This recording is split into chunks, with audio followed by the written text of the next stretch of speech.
Hello everyone.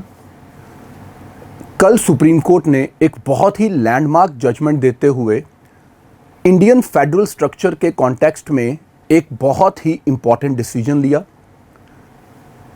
Under the provision of the constitution of India, provincial governors के पास कुछ discretionary powers रहती हैं जिनको यूज़ कर कर governors most of the time state assembly से पास किए गए बिल्स को विदहोल्ड कर लेते हैं या प्रेसिडेंशियल असेंट के लिए उनको पेंडिंग कर देते हैं। बहुत सी टर्म्स यूज़ की जाती हैं, pocket veto, suspensive veto and so on so fourth. कल सुप्रीम कोर्ट ने बोला कि elected members of the legislature including the executive, the chief minister and his council of ministers, they represent the true voice of the people. लोगों ने उन्हें direct elect किया है, तो डिसीजन मेकिंग का जो राइट है वो उनका रहेगा, ना कि अपॉइंटेड गवर्नर्स का। इन दिस कॉन्टेक्स्ट अब ये इंपॉर्टेंट हो जाता है that we should all understand the very origin of this idea of the office of governor, the discretionary parts that were given to the office, the circumstances in which these powers were given, फिर किस तरह after independence इन powers का use या misuse किया गया, regular intervals पर कौन कौन सी लैंडमार्क जजमेंट्स आई, सेंटर स्टेट रिलेशंस को लेकर कौन कौन सी कमेटीज़ अपॉइंट की गई और उन कमेटीज़ ने क्या क्या रिकमेंडेशंस दिए, और अब जो सुप्रीम कोर्ट का लेटेस्ट जजमेंट आया on 8th of April 2025 in context of the state of Tamil Nadu, इसका अब इंडियन फेडरल स्ट्रक्चर पर, हमारे एक जो सेंटर स्टेट रिलेशंस हैं उन पर क्या असर पड़ सकता है या स्टेट लेजिस्लेटिव बिजनेस के ऊपर इसका क्या इम्पैक्ट हो सकता है। If we talk about UPSC civil services general studies paper 1, जहाँ पर हम पढ़ते हैं हिस्ट्री, मॉडर्न इंडियन हिस्ट्री को अगर हम पढ़ते हैं तो वहाँ पर during the course of the freedom struggle हमें जाना है to the act of 1935, the government of India act 1935।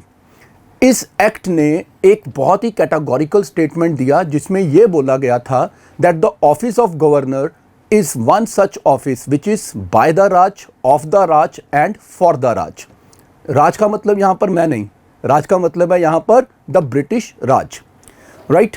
तो अभी हम बात करते हैं डेमोक्रेसी की, जिसमें हम अब्राहम लिंकन की स्टेटमेंट पढ़ते हैं, government of the people, for the people, by the people.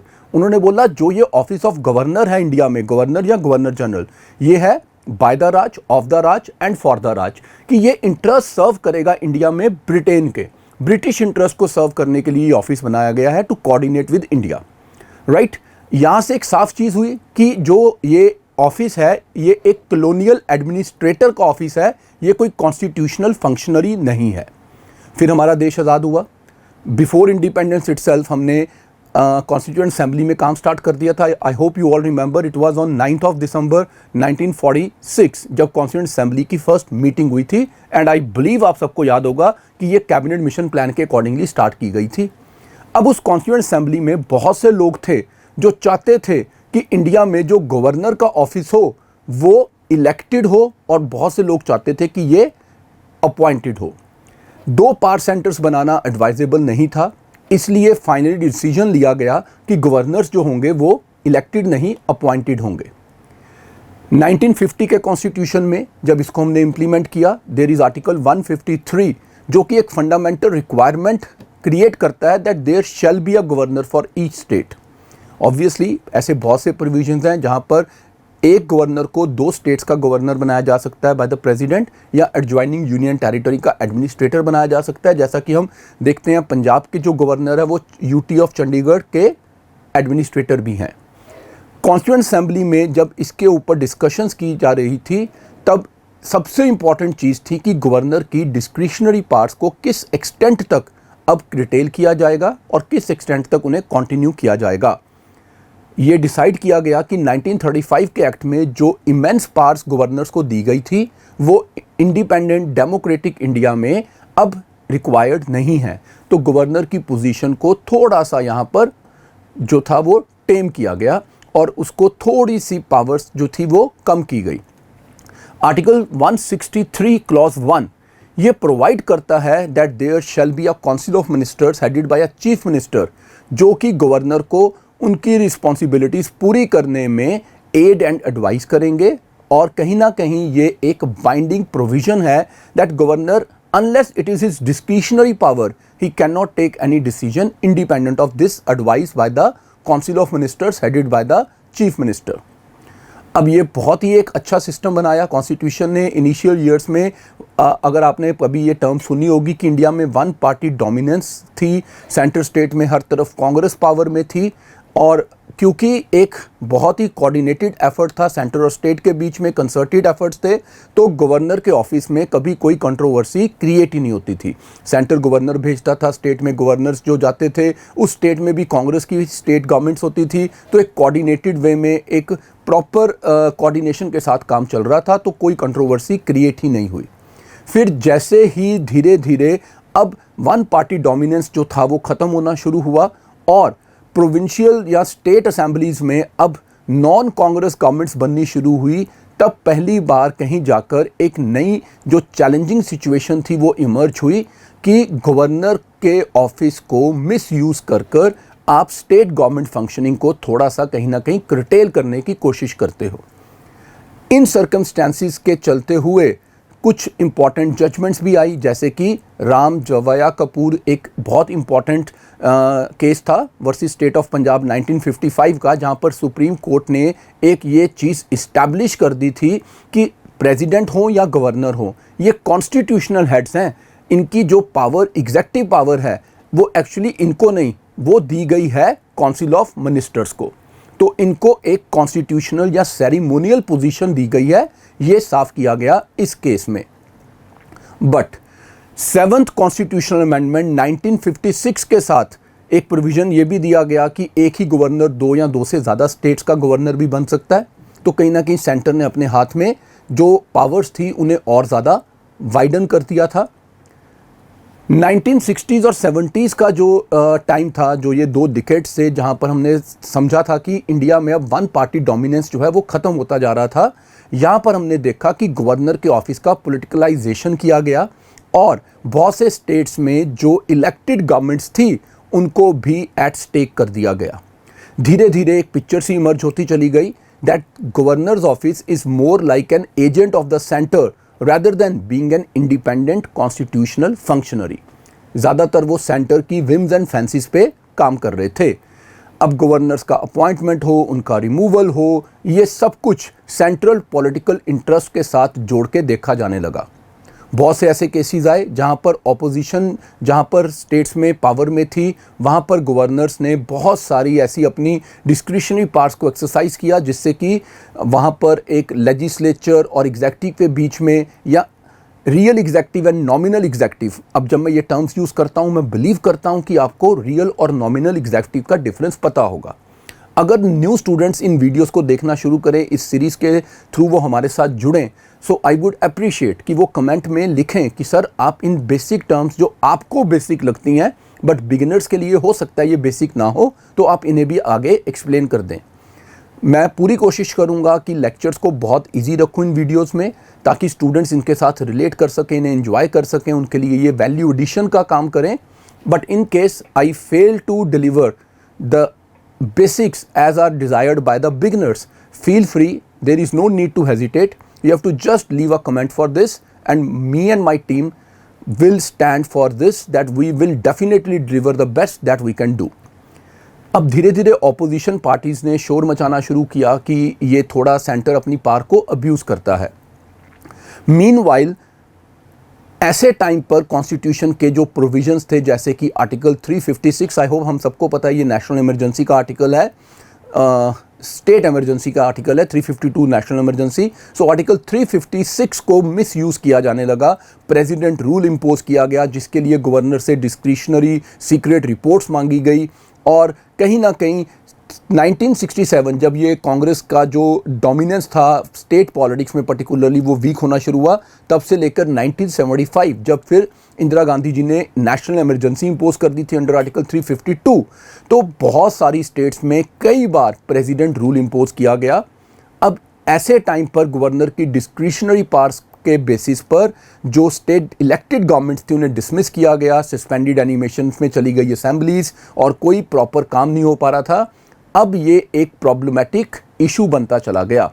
एक वर्ड है गवर्नेटोरियल, वैसे तो ये अमेरिकन कॉन्स्टिट्यूशन से निकल के आता है जहाँ पे गवर्नर इलेक्ट होते हैं, उनको एक स्पेसिफिक पावर्स मिलती हैं, पर अब गवर्नर के ऑफिस की पावर्स को या उसकी पोजीशन को हम गवर्नेटोरियल पावर्स के नाम से जानते हैं। तो इंडिया में अब गवर्नेटोरियल इशू बन गया कि क्या गवर्नर को ऐसी कोई पावर्स होंगी या नहीं होंगी, और क्या ही फ़ायदा था या क्या ही बेनिफिट था कॉन्स्टिट्यूएंट असेंबली में ये डिसाइड करने का कि जो गवर्नर है वो इलेक्टेड नहीं है और जो चीफ मिनिस्टर और काउंसिल मिनिस्टर हैं क्योंकि वो इलेक्टेड है, तो मेन सेंटर ऑफ पावर वो होंगे अगर गवर्नर अपनी डिस्क्रिशनरी पावर्स यूज़ करके इन इलेक्टेड रिप्रेजेंटेटिव्स के बहुत से काम रोक दे।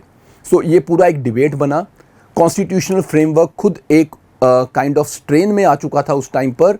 जो हमारे ओरिजिनल कॉन्स्टिट्यूशन मेकर्स थे उनके आइडियाज़ को लेकर एक कंसर्न बन गया। कोऑपरेटिव फेडरलिज्म का मॉडल जो था वो इस समय पर प्रेशर फील कर रहा था और गवर्नर के रोल को लेकर बहुत सारे फंडामेंटल इश्यूज या क्वेश्चंस इमर्ज कर रहे थे। इस टाइम पर 1970s और 80s के डिकेड्स में जब इमरजेंसी भी आई थी तो बहुत सारी इंपॉर्टेंट जजमेंट्स आई। एक जजमेंट जो बहुत ही इंपॉर्टेंट थी वो थी Shamsher Singh versus state of Punjab 1974 की। सुप्रीम कोर्ट के 7 जज बेंच ने यहाँ पर एक बहुत इंपॉर्टेंट डिसीजन लिया। बोला गया that the Constitution of India does not aim at providing parallel administration within states, कि एक चीफ मिनिस्टर और एक गवर्नर ये दो पैरेलल एडमिनिस्ट्रेशंस नहीं है, ये दो अलग अलग पावर सेंटर्स नहीं है। They have to work in tandem with each other under the provisions of the constitution of India. Court ने साफ किया कि governor satisfaction is not personal, governor is an office, it is not an individual. मुझे उस individual को खुश नहीं करना, मुझे उस ऑफिस को खुश करना है। खुश करने का मतलब क्या है कि मैं कॉन्स्टिट्यूशनल प्रोविजंस के अकॉर्डिंगली काम करता हूँ। अगर मैंने जो भी बिल पास किया है, जो भी एक्ट बनने जा रहा है, या मैं जिस तरह से भी कोई स्कीम, पॉलिसी, इनिशिएटिव ले रहा हूँ, अगर वो कॉन्स्टिट्यूशन के बेसिक स्ट्रक्चर के साथ मैच करता है तो governor must approve of it as a representative of the state. He is not just an agent of the centre. So साफ बोला गया कि कॉन्स्टिट्यूशन के अंडर जो कैबिनेट सिस्टम है वो हमारे देश का एक ट्रेडमार्क फीचर है। तो गवर्नर जो है वो पर्सन ना होकर एक ऑफिस है। जजमेंट ने एम्फेसाइज किया था कि गवर्नेटोरियल पावर्स जो हैं वो यूजुअली मिनिस्टर्स की एडवाइस पे ही तो की जानी है। गवर्नर को अपनी पावर्स को जो एक्सरसाइज करना है वो मिनिस्टर्स की एडवाइस पे करना है। Then why he is not the person who is holding the office of governor, he और she, why they are not adhering to the advice of the elected representatives of the people। ऐसे time पर justice Krishna Iyer ने एक opinion दिया था, governor has no right to refuse the act on the advice of council of ministers except in rare circumstances, जो कि explicitly साफ साफ हमारे कॉन्स्टिट्यूशन में मेंशन होने चाहिए। फिर इमरजेंसी लगी 1975 से लेकर 1977 तक। अब जब इमरजेंसी थी तब तो ऑब्वियस था प्रेसिडेंट रूल है, स्टेट्स में गवर्नर के पास जो पावर्स हैं वो इमेंस हो चुकी हैं। इस टाइम पर पावर्स की वायलेशन या अब्यूज़ की बात नहीं है, इस टाइम पर तो पावर्स को इनडिस्क्रिमिनेटली यूज़ किया गया। फिर गवर्नर्स ने मल्टीपल स्टेट्स में सेंटर के डायरेक्टिव्स को फॉलो किया। इमरजेंसी 1977 में जैसे ही ख़त्म की गई और इलेक्शंस हुए, जनता party came into power under the prime ministership of mister Morarji Desai. अब एक और चीज़ देखने में आई, एक साथ 15 स्टेट्स के गवर्नर्स को रिमूव किया गया। अब इतना बड़ा एक प्रेसिडेंट बना, एक होलसेल जो रिमूवल था उसने साफ कर दिया कि गवर्नर जो है ये सिर्फ सेंटर के ही एजेंट हैं, इनका स्टेट में कॉन्टिन्यूटी को लेकर कोई कंसर्न ही नहीं है। This mass removal of the governors, इसने कंफर्म कर दिया एक परसेप्शन को कि गवर्नर पॉलिटिकल अपॉइंटीज हैं, वो कोई इंडिपेंडेंट कॉन्स्टिट्यूशनल फंक्शनरीज नहीं है। अंडर दीज सर्कमस्टांसिस 1980s और 90s के डिकेड में बहुत से डिबेट हुए।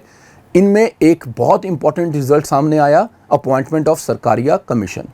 सरकारिया कमीशन ने 1983 में अपॉइंट होकर 1988 में अपनी रिपोर्ट दी और इसमें एक सेंटर स्टेट रिलेशंस को लेकर सबसे इंपॉर्टेंट जो चीज़ थी वो गवर्नर का ऑफिस था, role of governor, appointment of governor. तो अब सरकारिया कमीशन क्या बोलता है कि गवर्नर एक एमिनेंट पर्सन होना चाहिए, एक आउटस्टैंडिंग पर्सनालिटी होनी चाहिए, लेकिन जिस स्टेट का वो गवर्नर लगने जा रहा है वो स्टेट से नहीं होना चाहिए ताकि उसके अपने पॉलिटिकल इंटरेस्ट डायरेक्टली या इनडायरेक्टली रूलिंग पार्टी के साथ क्लैश ना करें।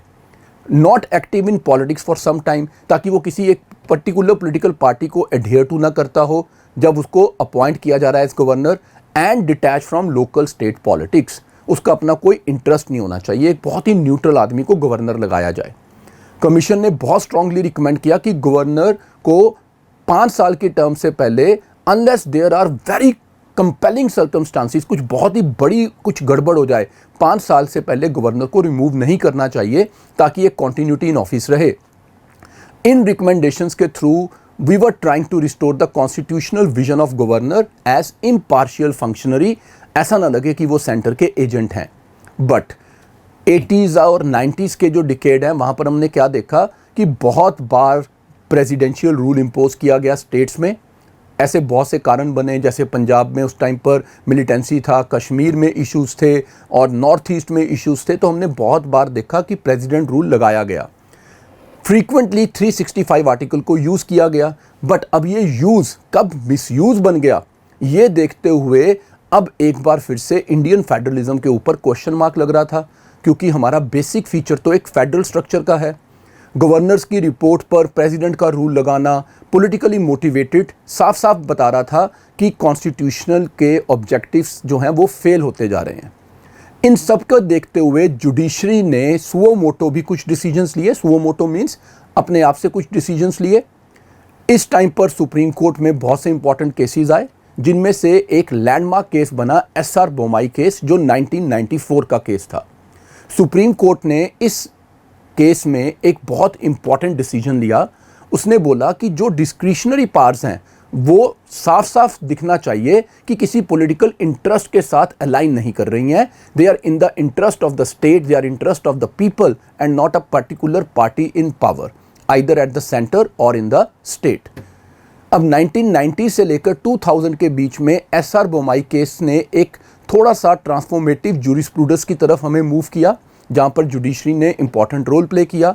याद रखा जाए, SR बोमाई केस में 9 जजेस बैठे थे और उन्होंने फंडामेंटली ट्रांसफॉर्म किया था the understanding about the role of governor, particularly when it comes to recommending president's rule. Court ने बोला था कि dismissal of state government under 356 is not absolute but subject to judicial review. ऐसा नहीं होगा कि गवर्नर ने सेंटर को रिपोर्ट किया यूजिंग डिस्क्रिशनरी पावर्स, सेंटर ने स्टेट गवर्नमेंट को डिसॉल्व कर दिया, इलेक्टेड मेंबर्स ऑफ लेजिस्लेचर जो है वहाँ पे लेजिस्लेटिव असेंबली को डिसॉल्व कर दिया या सस्पेंड कर दिया, and this is not open to judicial review. Article 13 में जुडिशियल रिव्यू का प्रोविजन है, तो ये judicial review according to supreme court itself is a part of basic structure. तो सुप्रीम कोर्ट ने बोला कि हम इसके ऊपर भी अब रिव्यू करेंगे कि क्या जो इमरजेंसी इंपोज की जाती हैं वो जस्टिफाइड हैं या नहीं है, राइट। अब इस डिसीजन के बाद हमने देखा that the instances of imposing emergency in the states they dramatically और ड्रास्टिकली रिड्यूस, राइट। धीरे धीरे ये इंस्टेंसेस जो थे वो कम होते चले गए और कहीं ना कहीं एक जो फेडरल स्ट्रक्चर था या फेडरल प्रिंसिपल है हमारे कॉन्स्टिट्यूशन का, वो थोड़ा स्ट्रेंथन होना शुरू हो गया। बेसिक स्ट्रक्चर का जो प्रोविजन था उसने इस चीज़ को भी थोड़ा अब स्ट्रेंथन किया। अब बात आती है लेजिस्लेटिव इंटरफेस। जब हम लेजिस्लेटिव इंटरफेस की बात करते हैं तो देखने में क्या आया कि इस पूरे टाइम पर कोर्ट्स ने इस स्पेसिफिक इशू को, कंसर्न को अब एड्रेस किया कि गवर्नर के actions in regard to the state legislature किस तरह से देखे जाएंगे। गवर्नर को आर्टिकल 200 में पार दी गई है कि वो बिल्स जो उसके पास आए उन्हें स्क्रूटनाइज करने के बाद असेंट दें। असेंट देने के बाद वो बिल जो है वो एक्ट बनेंगे। एक क्वेश्चन अब खड़ा हुआ कि एक गवर्नर कितने समय तक एक बिल को पेंडिंग रख सकता है, किस कारण से वो उसको असेंट ना देने के लिए उसको अपने पास रखेगा या प्रेसिडेंट को फॉरवर्ड करेगा। इन सारे मैटर्स के ऊपर अब एक बहुत हेल्दी डिबेट स्टार्ट हुआ। इन सारी डेवलपमेंट्स ने एक ग्राउंड वर्क प्रिपेयर किया, जिसके चलते हुए आगे जाकर जुडिशियल प्रोनाउंसमेंट्स आई, जिनमें बताया गया कि लेजिस्लेटिव जो प्रोसेस है उसमें गवर्नर के रोल को एक लिमिट तक ही देखा जाएगा, क्योंकि इलेक्टेड रिप्रेजेंटेटिव्स का ये ज़्यादा इम्पॉर्टेंट रोल है। ऐसे समय पर 2000 से लेकर 2010 के बीच में एक और बहुत इंपॉर्टेंट जजमेंट आती है, BP सिंघल केस, जिसमें सुप्रीम कोर्ट ने कुछ बहुत इंपॉर्टेंट जजमेंट देते हुए कुछ पॉइंट्स रेज किए 2010 में। इस जजमेंट में कॉन्स्टिट्यूशनल बेंच ने एक चीज़ बोली कि जो रिमूवल ऑफ गवर्नर है वो एक बहुत इंपॉर्टेंट इशू है। पर इसके लिए कुछ क्रूशियल प्रिंसिपल्स भी होने चाहिए that on what grounds the governor can be removed. The case arose after the newly elected UPA government in 2004 removed governors of Uttar Pradesh, Gujarat, Haryana, Goa following the 14th Lok Sabha election. फिर से एक बार 4 states के governors को एक साथ remove किया गया. Question था क्या गवर्नर का ऑफिस की अपनी कोई सैंक्टिटी है या नहीं है. At the end of the day ये कॉन्स्टिट्यूशनल ऑफिस है. कोर्ट ने ये व्यू दिया कि जो प्रेसिडेंट हैं वो on the advice of the cabinet, union cabinet, जब वो काम करेंगे he has the power to remove the governor under article 156, but this power can not be exercised arbitrarily. आप इसको इतना भी अनकॉन्स्टिट्यूशनल वे में यूज़ नहीं करोगे कि कॉन्स्टिट्यूशन की बेसिक स्पिरिट को आप उसमें किल कर दो. जजमेंट ने इस्टेब्लिश किया removal of governor must be for valid reasons and that governors can not be dismissed सिर्फ इसलिए कि they were appointed by the previous government, कि पिछली सरकार अपॉइंट कर गई थी, हमने रिमूव कर दिया. इस रूलिंग के साथ एक कॉन्स्टिट्यूशनल सेफगार्ड इमर्ज करता है ताकि politically motivated removal of governors ना किया जा सके. इस सब के चलते हुए अब पुंछी कमीशन की रिकमेंडेशंस आती हैं 2007 से 2010 में. इनमें भी एक बार फिर से सेंटर स्टेट रिलेशंस को लेके बहुत इंपॉर्टेंट डिसीजंस लिए गए. यहाँ पर रिकमेंड किया गया एक बार फिर से कि गवर्नर का जो 5 ईयर का टर्म है वो फिक्स होना चाहिए और रिमूवल इम्पीचमेंट लाइक प्रोसेस के ऊपर आ जाए rather than on the discretion. Central discretion पे ना हो, रिमूवल इम्पीचमेंट की तरह हो कि लेजिस्लेचर के थ्रू या पार्लियामेंट के थ्रू इनका रिमूवल किया जाए. कमीशन ने यह भी क्लियर किया कि कुछ लिमिट्स होनी चाहिए डिस्क्रिशनरी पावर्स पर, जैसे कि article 163 does not grant broad discretion to act against ministerial advice. You cannot use the discretionary power to kill the very legislative spirit or to kill the very constitutional spirit कि हमें constitution ने power दी है. You cannot say that a constitution has created a power that negates the very spirit of the constitution itself. एक recommendation दी गई कि 6 months का time होना चाहिए गवर्नर्स के पास बिल को डिसाइड करने के लिए. जब एक बार स्टेट लेजिस्लेचर ने पास कर दिया, कमीशन ने बोला गवर्नर्स इससे ज़्यादा जो एक उनको चांसलर ऑफ यूनिवर्सिटी की पोजीशन दी जाती है it should know longer be continued, ताकि उनकी कॉन्स्टिट्यूशनल ड्यूटीज़ को थोड़ा लिमिट किया जा सके. देन नंबम राबिया, एक इम्पॉर्टेंट ये केस हुआ 2016 में. सुप्रीम कोर्ट के 5 जजेस बेंच ने इस्टेब्लिश किया एक इम्पॉर्टेंट प्रेसिडेंट जिसमें बोला गया गवर्नर की पावर स्टेट अफेयर्स में जो है वो कहाँ तक यूज़ की जा सकती है. कोर्ट ने साफ किया दैट गवर्नर इनडेफिनेट टाइम के लिए बिल को असेंट डिनाई नहीं कर सकते. एक बहुत इंपॉर्टेंट लिमिटेशन थी गवर्नर की पावर्स पे कि आप इनडेफिनेटली इसको अपने पास विदहोल्ड नहीं कर पाओगे. जजमेंट ने साफ बोला कि गवर्नर्स को बिल असेंबली को with a very specific message कि क्या चेंज चाहिए इसे भेजना होगा rather than keeping them pending indefinitely. Arunachal Pradesh के गवर्नर ने जो थे उनको सेंसर किया गया for humiliating the elected government. इससे एक बार फिर से बताया गया कि गवर्नर की जो पावर्स हैं वो कॉन्स्टिट्यूशनली अलाइंड होनी चाहिए, ना कि पॉलिटिकली. 2020 से लेकर 2025 के बीच में अगर हम सबसे इंपॉर्टेंट लैंडमार्क जजमेंट की बात करें तो वो जो कल आई है वो तो है. उसके अलावा 2023 में state of Punjab versus principal secretary to the governor, ये एक बहुत इंपॉर्टेंट केस हुआ था. पंजाब के गवर्नर ने विधानसभा को समन करने से ही मना कर दिया था कि मैं सेशन ही कॉल नहीं करूंगा. डिस्प्यूट था कि गवर्नर रिफ्यूज़ कर रहे हैं कि मैं विधानसभा का सेशन नहीं बुलाऊंगा for its budget session and took no action on 4 bills passed by the assembly. Assembly ने 4 बिल पास किए हैं और गवर्नर साहब बोल रहे हैं मैंने तो समन ही नहीं किया था, तो सेशन कैसे हुआ, कॉन्स्टिट्यूशनल प्रोविजन ही वायलेट हो गया, तो जो बिल पास हुए हैं वो अनकॉन्स्टिट्यूशनल हो गए. चीफ जस्टिस चंद्रचूड़ साहब ने, फॉर्मर चीफ जस्टिस ने ऑब्जर्व किया कि गवर्नर की power to withhold assent under article 200 must be read in conjunction with the obligation to return the bill to the state legislature for reconsideration. आपको power है withhold करने की, लेकिन साथ में कॉरस्पॉन्डिंग ड्यूटी भी है कि आपको वो बिल वापस भेजना है विधानसभा को, उनको बताकर कि इसमें क्या चेंजेस रिक्वायर्ड हैं, ताकि elected representative of the people in the interest of the people अपना काम कंटिन्यू कर सकें. इस जजमेंट के साथ जो है एक बार फिर से गवर्नर की पावर्स पे क्वेश्चन आ गया.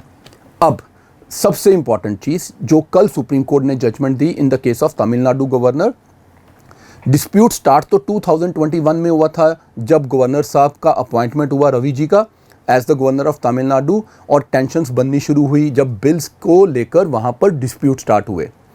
बहुत बार देखा गया कि गवर्नर ने बिल्स को असेंट देने से मना किया, उसे विदहोल्ड कर लिया, और बहुत से ऐसे केसेस पेंडिंग हैं जो 2023 से चले आ रहे हैं।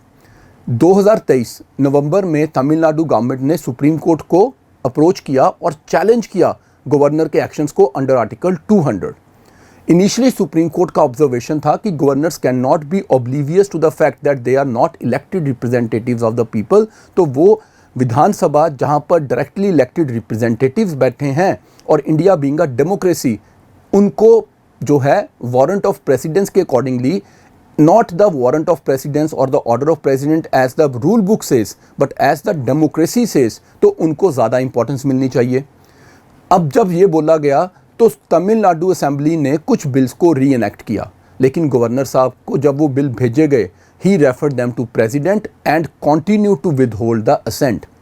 इसी तरह केरला में भी हमने देखा कि 10 इंपॉर्टेंट बिल्स को गवर्नर जो थे आरिफ मोहम्मद खान साहब, उन्होंने उसमें से 7 को पास करने के बावजूद अपने पास विदहोल्ड किया। ऐसे ही बहुत से इश्यूज हमने देखे तेलंगाना में, वेस्ट बंगाल में और पंजाब में।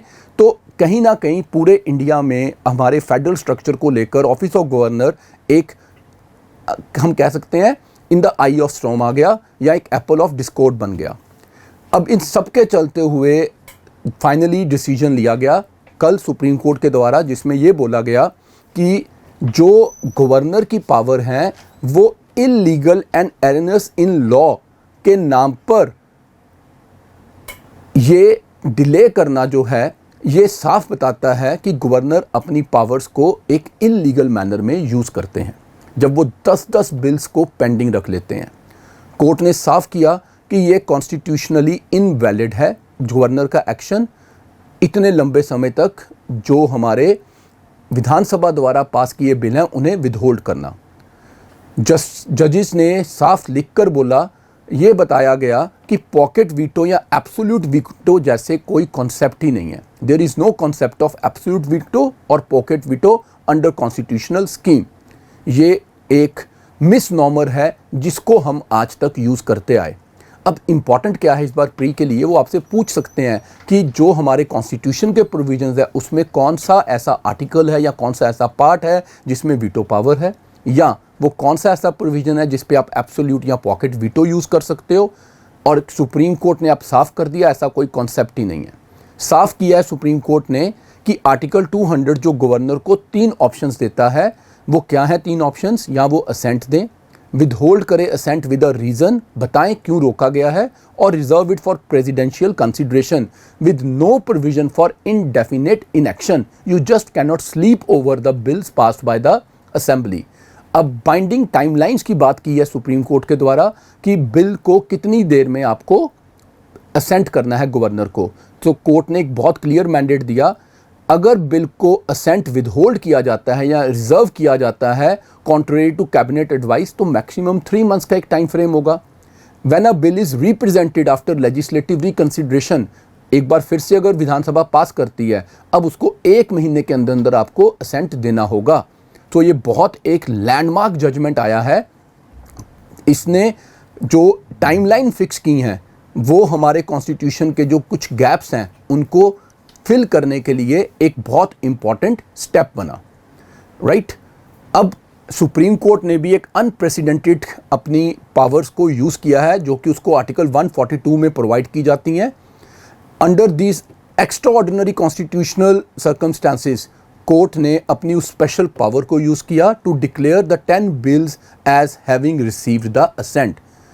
अब यहाँ पर judicial review, judicial activism, judicial hyper activism, judicial over reach, ये सारे टर्म्स इंपॉर्टेंट हो जाते हैं for your mains, right.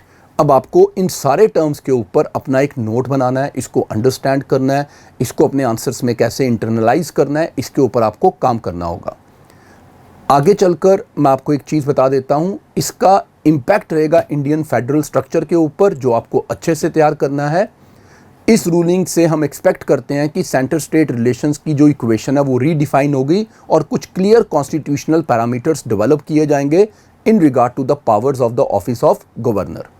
Democratic process for sure इससे स्ट्रेंथन होगा और याद रखना कि फ्यूचर में अगर कुछ रिफॉर्म्स हुए तो उनमें ये जजमेंट एक बहुत इंपॉर्टेंट रोल प्ले करेगी।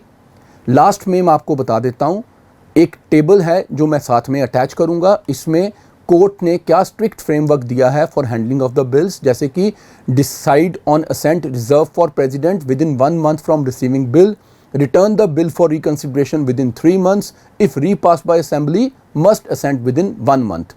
तो अब जो डिले है वो अकाउंटेबिलिटी के साथ देखा जाएगा और डेमोक्रेटिक प्रोसेस को स्ट्रॉन्ग करने के लिए इस जजमेंट को हमेशा याद रखा जाएगा। Thank you everyone.